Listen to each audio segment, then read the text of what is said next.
देश में दो ऐसे किले हैं जिनका इतिहास रहा है कि वो लड़कर नहीं जीते जा सके।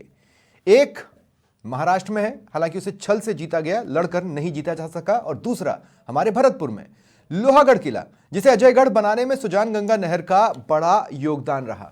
पर घर का जोगी जोगणा, आन गांव का सिद्ध। नमस्कार, आप देख रहे हैं पंचतंत्र, आपके साथ मैं हूं स्वप्निल। हम बोलते नहर है, पर आंखें जो देखती हैं वो नहर कहां है, वो तो कुछ और ही है। जिस नहर की इंजीनियरिंग आज भी रिसर्च का मुद्दा हो, उसे गाढ़ी कमाई के चक्कर में सांस्कृतिक हत्यारों ने मरणासन बना दिया। कल की जीवनदायिनी आज मृत्युदायिनी बन चुकी है। 3 दशक तक अगर प्रयास चले और सफल ना हो तो सवाल उठते हैं। कागजों में तो नहर का जीर्णोद्धार, बोटिंग तक पहुंच चुका है, पर कागजों से बाहर झांक कर देखिए, यहां लोग सुसाइड के लिए भी आते हैं। क्या यही हमारी पहचान रहेगी, या वक्त आ गया है पहचान को नई पहचान देने का? आज इसी लोकल मुद्दे पर लोकल चेहरों के साथ होंगे वोकल। मेरे साथ जो गेस्ट जुड़ रहे हैं आपको इंट्रोड्यूस करवा देता हूं। कांग्रेस की ओर से दाऊदयाल जोशी जी मेरे साथ जुड़ रहे हैं, बीजेपी की ओर से शैलेश कौशिक जी मेरे साथ जुड़ रहे हैं, और दीपक लवानिया मेरे सहयोगी मेरे साथ हैं। कुछ और गेस्ट थोड़ी देर में हमारे साथ जुड़ेंगे। आप सभी का स्वागत है समाचार प्लस पर। दीपक, सबसे पहले इस मुद्दे को आप अच्छे से समझा दें, फिर हम डिबेट चालू करेंगे। बिल्कुल स्वप्निल, भरतपुर लोहागढ़ का जो किला है वो अजय दुर्ग है। ना मुगल जीत सके थे और ना ही अंग्रेज इसको जीत पाए थे। इस लोहागढ़ दुर्ग को अजय बनाने में जो सबसे बड़ी भूमिका रही है वो ऐतिहासिक सुजानगंगा नहर की है, जो कि किले के चारों तरफ बहती है। लगभग 5 किलोमीटर लंबी नहर है और लगभग 250 फीट चौड़ी ये नहर है। और कभी ये नहर भरतपुर वासियों के लिए जीवनदायिनी हुआ करती थी। इसका पानी बिल्कुल गंगा की तरह, जो इसका नाम है सुजान गंगा, बिल्कुल गंगा की तरह निर्मल हुआ करता था, स्वच्छ हुआ करता था। सारे दिनचर्या के जो कार्य होते थे लोगों के, वो इस नहर के पानी से ही होते थे। यहाँ तक कि घर में जो मंदिर होते थे, उन मंदिर में मूर्तियों की पूजा भी इसी नहर के पानी से की जाती थी। स्वच्छ पानी माना जाता था। और अब इसकी हालात ये हो चुके हैं कि लगभग 3 दशक की बात करें तो ये सेप्टिक टैंक में तब्दील हो गई है और एक तरीके से सुसाइड पॉइंट बन गई है। आए दिन नहर से शव बरामद होते रहते हैं, सैकड़ों की संख्या में शव इस नहर से बरामद किए जा चुके हैं। कई बार जो सरकारें हैं उन्होंने इस नहर के जीर्णोद्धार करने के बड़े बड़े दावे किए, करोड़ों रुपया पानी की तरह बहाया गया नहर के विकास को लेकर, लेकिन आज भी हालात इसके जस के तस हैं। नेताओं ने चुनावों में इस नहर को हमेशा मुद्दा बनाया। जब भी वोट मांगने नेता आए, सभी ने कहा कि नहर का ये किया जाएगा, नहर को पर्यटन स्थल के रूप में विकसित किया जाएगा, इस नहर को सुंदर बनाया जाएगा, स्वच्छ बनाया जाएगा। लेकिन वोट लेने के बाद वो नेता भी नहर की तरफ झांकते नहीं है। तो ये हालात हैं सुजानगंगा नहर के, जो कि भरतपुर की शान हुआ करती थी, आज अपनी बदहाली पर आंसू बहा रही है। कई बार यहाँ के जो स्थानीय वकील हैं श्रीनाथ शर्मा, वो हमारे कार्यक्रम में भी जुड़ेंगे। उन्होंने हाई कोर्ट में याचिका भी लगाई है नहर को लेकर। नहीं, पहली याचिका नहीं है ये, पहली याचिका नहीं है। हमने देखा साल 2003 तक अगर हम जाते हैं तो वहां पर भी राजस्थान उच्च न्यायालय ने आदेश राज्य सरकार को दिए थे, पालना नहीं हुई। कहा तो ये जाता है कि जो कागजात थे उन्हें गायब कर दिया गया ताकि दोषी अधिकारी फंसे नहीं। न्यायालय ने अवमानना मानते हुए कड़ी फटकार भी लगाई, 2 महीने का समय एक्स्ट्रा दिया। गलत जानकारी देने और रिकॉर्ड गायब होने के कारण उस समय एडीएम को फटकार भी लगी और एडीएम ने शपथ पत्र पेश कर न्यायालय से माफी भी मांगी। लेकिन अब मेरा यह कहना है कि इस धरोहर से माफी कौन मांगेगा? दाऊदयाल जोशी जी, मैं आपके पास आ रहा हूं। आप तो पार्षद हैं साहब, लोकसभा चुनाव हो, विधानसभा चुनाव हो, नगर निगम की शहरी सरकार, पार्षद, मेयर, कोई सा भी चुनाव हो, जब भी लड़ने कोई आता है भरतपुर में तो वो सौंदर्यीकरण के नाम पर वोट तो मांगता है। अब 30 सालों से सुजान गंगा को किसने छला? क्या सियासत ने नहीं छला? क्या उन लोगों ने नहीं छला जो गाढ़ी कमाई के चक्कर में इस नहर के हत्यारे बन रहे हैं? मैं आपकी बात से बिल्कुल सहमत हूँ और ये हमारी विरासत है, हमारी धरोहर है और इस धरोहर को जीर्ण करने में आज तक जो राजनीति का जो हाथ रहा है वो छुपा हुआ है। सरकारें बदलती रही है, सरकारें बनती रही है, सरकार कभी भाजपा की कभी कांग्रेस की। मैं इस बात के लिए सतर्कता के साथ सहमत हूँ आपसे इस बात के लिए, क्योंकि जो हमारी धरोहर है उससे पूरे शहर की जीवनदायिनी आज ऐसी स्थिति, बदहाल स्थिति में पहुंच चुकी है कि जहाँ हमारे जो अभी हमारे दीपक लवानिया जी ने जो बात कही थी, मैं उस बात से संपूर्ण सहमत हूँ। जो एक ऐसा मुद्दा हुआ करता था, आज ऐसी स्थिति हुआ करती थी कि शहर पूरा का पूरा शहर इस सुजानगंगा नहर से अपने सारे काम काज किया करते थे। नहीं आज ये देखिए नाले के रूप में परिवर्तित हो चुकी भाई है। साहब, देखिए शहर क्या के- है शहर के सारे नाले भाई साहब क्या है, देखिए मेरी बात को आप समझने की कोशिश कीजिएगा। ये बड़ी बड़ी बातें, ये बड़ी बड़ी स्पीचेस हम लोगों ने जनसभा में सुन ली हैं, और सिर्फ कांग्रेस की ओर से नहीं, हमने बीजेपी की ओर से भी सुन ली हैं। पिछली बार तो विधानसभा चुनावों में भरतपुर को ऐतिहासिक साथ दिया था ना भरतपुर ने कांग्रेस का। कुछ समय के लिए तो पर्यटन मंत्री भी यहीं से थे, और इसके बावजूद सौंदर्यीकरण का ना होना, तो अब हम दोष किसे दें? हम तो भुगत रहे हैं ना, जहां से हम बैठकर देख रहे हैं। नहीं, बिल्कुल बिल्कुल मैं आपकी बात से प्रयास किए थे, महाराज प्रयास किए थे। और पिछली बार जब सरकार कांग्रेस की थी, उससे पहले सरकारें तो देखो, मैंने आपसे पहले भी कहा था, सरकारें बदलती रही। आज हमारा बड़ा सौभाग्य है, और हमारे ही भरतपुर के लाडले जो मुख्यमंत्री हैं माननीय भजनलाल शर्मा जी, पहले मैं उनसे बधाई देता हूँ। और इस बात के लिए उनसे भी मैं आग्रह करना चाहूंगा कि अब तक जो बजट की स्थितियां रही है, क्योंकि ये कोई छोटा मोटा प्रोजेक्ट नहीं है। प्रोजेक्ट के लिए कम से कम मेरे दृष्टिकोण में 500 करोड़ की आवश्यकता है।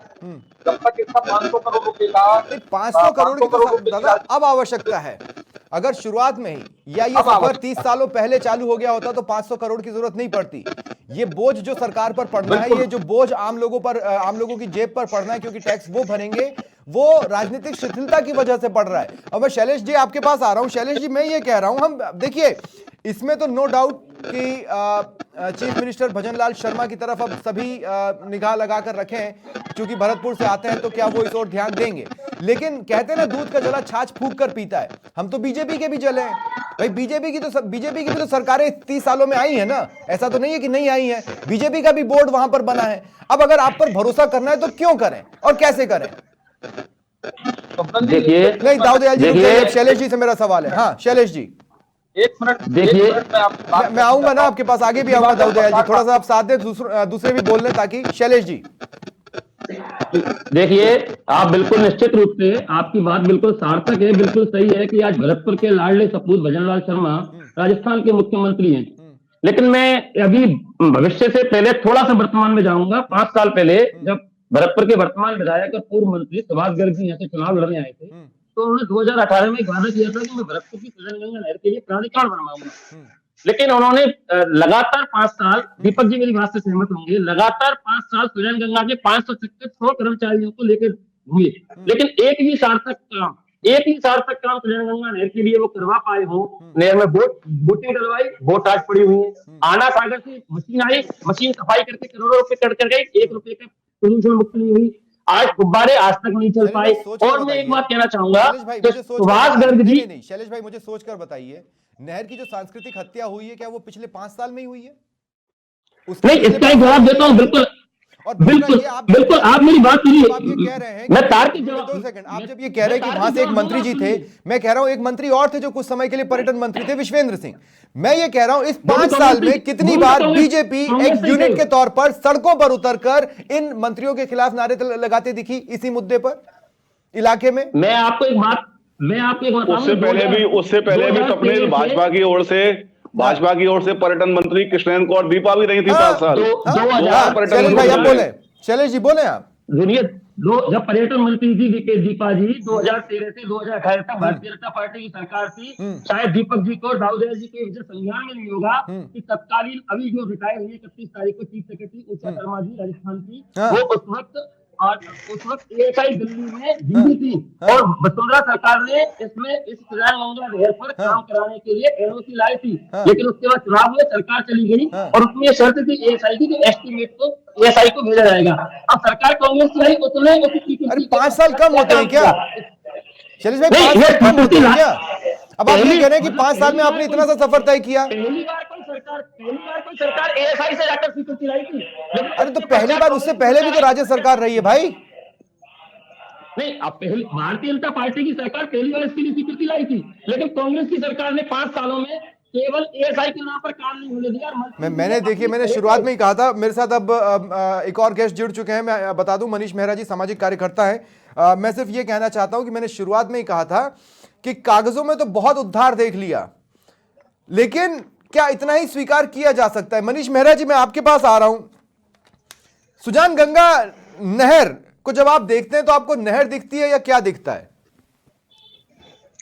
नहीं सर, बदहाली दिखती है शहर की। हम्म शहर की बदहाली दिखती है, और जिसमें सच्चाई मानिए किसी एक पार्टी या दो पार्टी का नहीं, पूरे भरतपुर के मतलब जितना कहा जा सकता है राजनीतिकरण हुआ है उसका दोष है।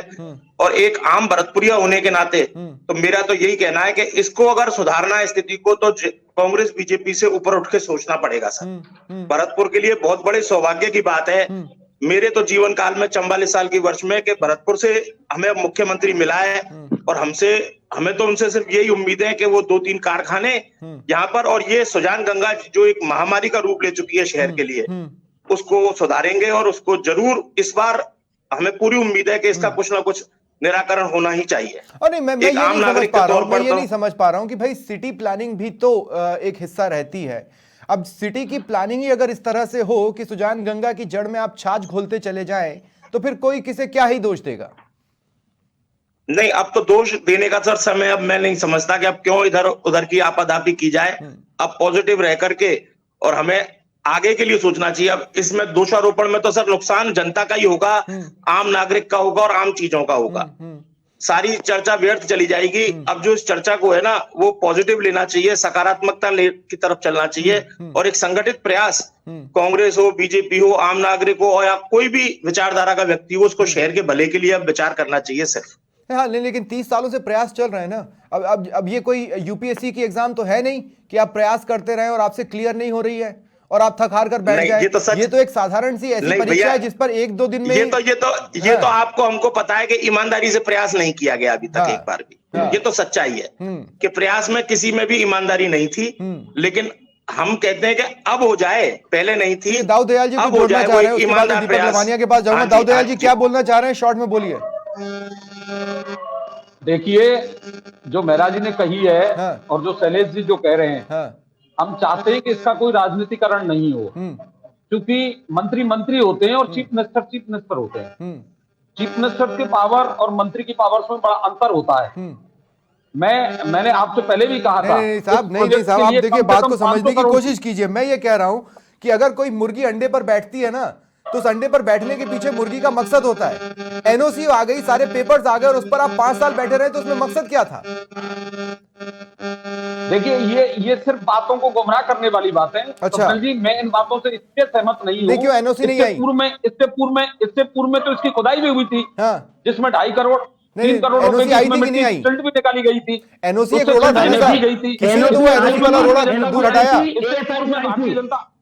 देखिए, शर्त लगाई थी कि एस्टीमेट को वैसा ही पास करेगी, लेकिन ये एस्टीमेट नहीं बना पाए इसके लिए। और मुख्यमंत्री के चहेते ठीक है मुख्यमंत्री के चहेते समर्थी थे, लेकिन इनकी मानसिकता नहीं थी इस पर काम करने की।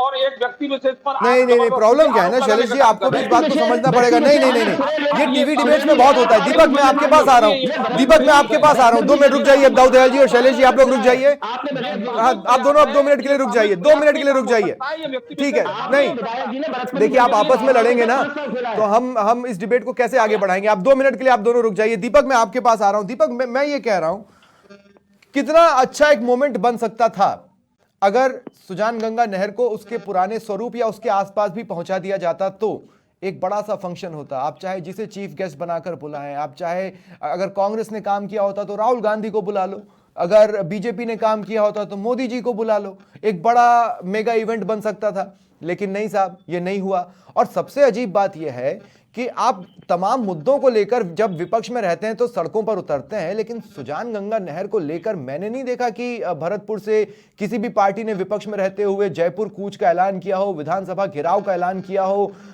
या फिर बैरिकेडिंग तोड़कर निकलने की जो जद्दोजहद कार्यकर्ता दिखाते हैं वैसा कोई सीन क्रिएट करने का ख्याल किया हो। मुझे नहीं लगता कि ये किसी ने देखा है सुजान गंगा नहर के लिए। स्वप्निल, मैं लगभग 25 साल से पत्रकारिता कर रहा हूं और कम से कम मैंने 100 प्रोग्राम इस सुजान गंगा नहर को लेकर बनाए हैं। 100 बार मैंने इसकी खबर कम से कम लगाई होगी, हो सकता है इससे ज्यादा भी हो चुका हो। जैसे कि दोनों भाई बीजेपी के शैलेश जी और कांग्रेस के दाऊद दयाल जी बोल रहे हैं कि काम हुआ है। बिल्कुल, दोनों सरकारों ने प्रयास किए थे, लेकिन जिन अधिकारियों के नेतृत्व में ये काम हुआ वो बिना प्लानिंग के और अदूरदर्शिता कहूंगा मैं उसकी कि उसके तहत काम हुए। और एक बार तो हालात ये हुए थे कि बेवजह नहर के चारों तरफ एक नाला बना दिया गया था और हाई कोर्ट ने कड़ी फटकार लगाई थी अधिकारियों को कि आपने ये क्यों बनाया। और हाई कोर्ट ने निर्देश दिए थे कि इस नाले के निर्माण पर जो खर्चा आया है उस खर्चे की भरपाई इन अधिकारियों के वेतन में से काटी जाए, इनसे ली जाए। इस तरह के आदेश भी एक बार हाई कोर्ट ने जारी किए थे। मेरा कहने का मतलब यह है इसमें कि इसमें इसके विकास को लेकर जो क्या कहते हैं दिक्कत आ रही है, जो अड़चन हो रही है, इसमें राज्य सरकार का रोल तो है ही है, लेकिन पुरातत्व विभाग का भी एक बहुत बड़ा रोल है। हाँ है। पुरातत्व विभाग ने भी इस नहर का जीर्णोद्धार होने में हमेशा अड़ंगा लगाने का काम किया है। पुरातत्व विभाग क्योंकि केंद्र सरकार के अधीन आता है स्वप्निल, तो राज्य सरकार और केंद्र सरकार का तालमेल हमेशा से विरोधाभासी रहा है। कभी राज्य में कांग्रेस की सरकार है तो केंद्र में बीजेपी की सरकार थी, राजस्थान में बीजेपी की सरकार थी। दीपक आपको याद होगा 2014 से 2018 तक यहां भी बीजेपी थी, वहां भी बीजेपी थी। पहला तो ऐसा भी हुआ है ना, ऐसा भी हुआ। तब एक बड़ा कदम उठाया जा सकता। नहीं शैलेश भाई, ऐसा है कि 4 साल नहीं लगते। बात पे आ रहा हूं। हाँ, लेकिन हाँ, दीपक जी अपनी बात कंप्लीट यही है। मेरा कहने का मतलब यही है कि अगर इस नहर को इतनी बढ़िया लोकेशन, इतनी शानदार लोकेशन राजस्थान के किसी भी शहर में नहीं होगी। जहां लोहागढ़ दुर्ग है, शानदार दुर्ग है, अजय दुर्ग है, उसके चारों तरफ इतनी शानदार नहर है लगभग 5 किलोमीटर की। लेकिन एक सवाल पर्यटन के रूप में अगर विकसित किया जाए, मैं एक सवाल सोचने पर मजबूर हो रहा हूं दीपक। राजस्थान में अगर किसी इलाके में जीत की गुंजाइश तलाशनी हो तो रियासतकालीन किसी राज परिवार के वारिसों को ले आओ। ये दोनों दल करते हैं ना। मैं ये कह रहा हूं कि ये रियासत के वारिस कहां हैं, जिनके पुरखों की बनाई अद्भुत धरोहर को लेकर उनकी गंभीरता हमें दिखे, वो कहां है? बिल्कुल उनको अभी इस बात पर सोचना चाहिए, ध्यान देना चाहिए। और भरतपुर में तो विश्वविख्यात केवलादेव नेशनल पार्क है, यहाँ बड़ी संख्या में पर्यटक आते हैं। उन पर्यटकों को इधर जोड़ा जाए, शहर के अंदर लेके आया जाए, तो एक पर्यटन के रूप में ये नहर भी विकसित हो सकती है। एक बढ़िया पर्यटन केंद्र यहाँ बन सकता है। गंगा मंदिर है, आपके लक्ष्मण मंदिर है, धार्मिक पर्यटन विकसित हो सकता है। लेकिन आवश्यकता है इच्छा शक्ति की। हाँ, मैं इसीलिए पूछ रहा हूँ अब मुख्यमंत्री मुख्यमंत्री बने हैं भरतपुर के, हम उस पॉइंट और भजन लाल जी ने अपनी राजनीति इस नहर के आसपास से शुरू की है। आएंगे शैलेश जी, मैं आपके पास आ रहा हूँ। शैलेश जी, मुझे ये बताइए, साल 2013 में 160 से ज्यादा सीटों के साथ बीजेपी की सत्ता में वापसी होती है। उसके ठीक 6 महीने बाद ऐतिहासिक सीटों के साथ एनडीए केंद्र में सरकार बनाती है। अब आप ये कह रहे हैं कि जो आप एनओसी लेकर आए वो आपके 4.5 साल का हासिल है। 4.5 साल का हासिल, 4.5 साल का हासिल सर। शैलेश जी, समझ रहे हैं आप? जी। जबकि 4.5 साल में तो ये नहर पुनर्जीवित हो जाती। देखिए, जो दीपक जी कह रहे थे कि एक बार इसको एक्चुअली पिछले 5 सालों में इसमें इसीलिए काम की गुंजाइश नहीं हो पाई थी कि जो हमारे तत्कालीन विधायक जी थे उन्होंने एएसआई का कभी इसके संग ज्वाइंट काम नहीं किया। आपको उन्होंने हमेशा इस पर आरोप लगाया। शैलेश जी देखिए, फिर वही बात कर रहे हैं आप। मैं कह रहा हूं इस समय सेंटर एक मिनट मेरी बात को सुनिए। आप काम तो करना चाहता हूँ, लेकिन एएसआई से परमिशन नहीं मिल रही। मैं पूछना चाहता हूँ, आप प्रॉपर्टी बनवा सकते हो 50 लाख रुपए की बिना परमिशन के, सुजान गंगा से 100 मीटर की दूरी पर, जो कि प्रतिबंधित है। लेकिन आप सुजान गंगा के लिए चलिए, सवाल यह है कि 4.5 साल लगे आपको एनओसी लाने में। 4.5 साल में तो कड़ियां जोड़ने के हिसाब से जो आप लोग कहते हैं उसके हिसाब से तो स्विट्जरलैंड बन जाना था इस सुजान गंगा नहर को। नहीं, लेकिन स्वप्निल जी, मैं कहना चाहूंगा 4.5 साल में जो काम 30 साल में नहीं हुआ वो वसुंधरा सरकार में 4.5 साल में। उससे पहले भी तो राज्य सरकार थी ना, एनओसी को तो लाए। उसके बाद इन 5 सालों में कांग्रेस उसमें 1 रुपया अगर राज्य सरकार के फंड से लगाओ तो मैं दाऊ जी से। लेकिन इसी पॉइंट पर दाऊ दयाल जी, मैं आपसे पूछना चाहता हूं भाई साहब एक बात बताइए। नहीं बस 2 सेकंड। यही 4.5 साल आपके पास भी थे जब सेंटर में भी यूपीए की गवर्नमेंट थी और यहां पर गहलोत साहब सीएम थे। ये 4.5 साल जब दोनों जगह आप ही लोग थे, ये तो दोनों ने वेस्ट किए है ना, हमने थोड़ी ना वेस्ट किए। हमने तो आप लोगों को चुना था दाऊ दयाल जी। नहीं, ये 2014 से पूर्व। मैं आपके संज्ञान में एक चीज लाना चाहता हूं कि मैं मानता हूं कि इसको 25-30 साल हो गए। हाँ। माननीय लवानिया जी इस बात को मुद्दे को उठाते रहे, मगर मैं एक चीज और आपसे जानना चाहता हूं। हाँ। कि ये आरोप प्रत्यारोप के दौर की बात नहीं है। अब आवश्यकता है एक बहुत बड़े बजट की, और जब आज की तारीख में दोनों डबल इंजन की सरकार बन गई है, तो डबल इंजन की सरकार पैसा यदि देगी तो दादा मैं यही 100% मैं गारंटी के साथ कह सकता हूं कि इसका जीर्णोद्धार होगा। 2008 के एंड से 2013 के मगर मिड ये तक आरोप प्रत्यारोप डबल का इंजन दौर था छोटी ना। चौपाटी बन गई। देखो स्वप्निल जी, ये छोटी चौपाटी बन गई कि फलाना हो गया, ये धमाका हो गया। इन बातों का तात्पर्य नहीं है। आपको मैं संज्ञान में लाना चाहता हूं कि आप कोटा की स्थिति देखिए। कोटा में एक कॉम्पिटेंट मंत्री था जिन्होंने बहुत बड़े बजट को लेकर के तो भरतपुर में कॉम्पिटेंट मंत्री नहीं थे। भरतपुर में उसी पीरियड में कॉम्पिटेंट मंत्री नहीं थे। मगर उनकी देखिए सुभाष जी कॉम्पिटेंट नहीं थे, विश्वेंद्र सिंह कॉम्पिटेंट नहीं थे, आरएलडी के मंत्री थे और उन्होंने प्रयास भी किए और माननीय महाराजा विश्वेंद्र सिंह जी ने भी प्रयास किए। मगर आवश्यकता एक बहुत बड़े बजट की है। इसके लिए बजट है, बीच में बोलना चाहूंगा गवर्नमेंट दे। देखो दीपक को जोड़ रहे हैं, सेंट्रल गवर्नमेंट यदि उसका उद्धार करेगी तो इसका बजट हो सकता है। दीपक को जोड़ना चाह रहे थे स्वप्निल। इसमें सरकार की तो भूमिका है ही है, इसमें केंद्र सरकार को भी हस्तक्षेप करना पड़ेगा। बिना केंद्र सरकार के इस नहर का उद्धार नहीं हो सकता। मैं एक ग्रेटर पॉइंट उठाने की कोशिश कर रहा हूं यहां पर। मनीष मेहरा जी, मैं आपसे ये कह रहा हूं कि आज आप एक प्लान करें कि साहब मेरे को साइकिल खरीदनी है या बाइक खरीदनी है या कार खरीदनी है, तो आज वो जितने की पड़ेगी, 1 साल बाद या 2 साल बाद आप उसको लेने जाएंगे तो उसकी कीमत बढ़ जाएगी ना। इसी तरह से तो बढ़ी है ना। आज आपको जितनी बड़ी राशि की जरूरत है वो इसीलिए तो जरूरत है क्योंकि आपने 30 साल गुजार दिए। सरकार विकसित भारत भी तो हो रहा है 2014 से लेकर के। आप देखिए, कल्पना कीजिए कि आप कितने बड़े बड़े वादे किए जा रहे हैं। तो आप जब वादे कर सकते हैं, दाऊदिया जी, मेरा सवाल मनीष जी से था। मनीष जी आप अपना कमेंट में फिर मैं क्लोजिंग लूंगा। कर सकते हैं तो क्या सुजान गंगा का उद्धार नहीं हो सकता? मेरा कहना तो इतना सही है सर, ये वाकई में ही आप मेरी बात का यकीन कीजिए, सामूहिक प्रयास से ही संभव है। जो हो गया, आपकी बात ठीक है। अगर 30 साल पहले 25 साल पहले ये सामूहिक प्रयास होता तो काफी कम पैसों में आज हम एक बहुत स्वच्छ सुंदर भरतपुर में रह रहे होते। आज पैसे बहुत ज्यादा लगेंगे और वाकई में वो आम जन के पैसे लगेंगे। लेकिन अगर उसके बावजूद भी आज भी कर लेते हैं तो भी कोई बात नहीं है। फिर 10-15 साल बुला देंगे तो आज से 10 गुना राशि फिर ज्यादा लगेगी 2030-32 में। और स्वप्निल, इसमें जन सहयोग की भी आवश्यकता है। जनता का भी इसमें रोल रहा है इसकी बदहाली को लेकर। जनता ने अपने नाले नालियां इसमें खोले हुए थे। अस्पताल का सारा कचरा करकट जो भी पानी आता था वो इसमें जाता था। पहले ऐसी नहीं थी। जनता को भी समझने की आवश्यकता है। जनता को भी चाहिए कि हमारी विरासत है, इसको बचाना होगा। सांस्कृतिक हत्यारों बोला, सांस्कृतिक हत्यारे नहीं बोला, किसी एक को नहीं बोला है।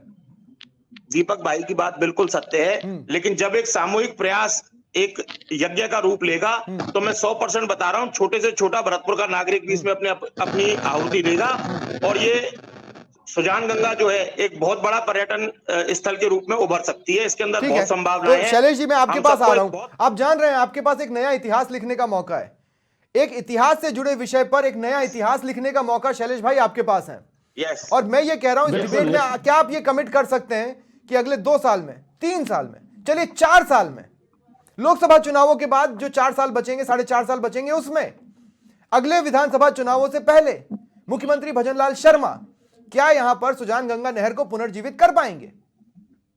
देखिए स्वप्निल जी, बिल्कुल निश्चित रूप से मैं एक भारतीय जनता पार्टी का जिम्मेदार कार्यकर्ता होने के नाते कहता हूं कि भरतपुर के भजनलाल शर्मा खुद यहाँ के मूल निवासी हैं। उन्होंने सुजान गंगा के दर्द को जाना है, समझा है, घुमा है और देखा है। वो इसकी परिस्थिति को, इसकी आवश्यकता को, इसकी महत्वता को और इसकी सांस्कृतिक समृद्धि को निश्चित रूप से दीपक मैं सिर्फ एक बात कहना चाहता हूं एंड में। दीपक मैं ये कहना चाहता हूं कि सुजान गंगा नहर को तो आपने भी बहुत करीब से देखा है, 100 से ज्यादा प्रोग्राम बना लिए हैं। अब अगर सीएम भजनलाल शर्मा की नजर इस तरफ जाती है तो हो सकता है आपको 1 या 2 प्रोग्राम और एक बार उसका पुनर्स्वरूप लौटने के बाद एक दूसरा प्रोग्राम, 3 प्रोग्राम मैक्सिमम आपके खाते में आ सकते हैं। लेकिन अगर नहीं बना तो इस साल भी आप प्रोग्राम पर प्रोग्राम बनाते रहेंगे। तो आप कमर कसकर रखिए, देख लीजिए कुछ प्रोग्राम तो आपको आने वाले समय में बना लेंगे। मुख्यमंत्री भजनलाल शर्मा ने अपनी राजनीति जो की ABCD सीखी है वो इस नहर के किनारे से ही सीखी है। वो इस नहर से पूरी तरह से वाकिफ हैं और बिल्कुल उनको चाहिए कि वो भरतपुर के नागरिक के नाते, एक मुख्यमंत्री के नाते इस नहर का उद्धार करें इस भरतपुर वासियों के लिए। बहुत बहुत शुक्रिया मैं आप तमाम गेस्ट का करता हूं मेरे साथ जुड़ने के लिए और इस चर्चा में शामिल होने के लिए। उम्मीद तो यही की जानी चाहिए, नया साल लगा है, नई सरकार है, कुछ बदलाव तो देखने को मिलेंगे ही, पर उस बदलाव में सुजानगंगा नहर का स्वरूप भी हो, यही हम उम्मीद कर रहे हैं। बहुत बहुत शुक्रिया आप सभी का जुड़ने के लिए। फिलहाल इतना ही, नमस्कार।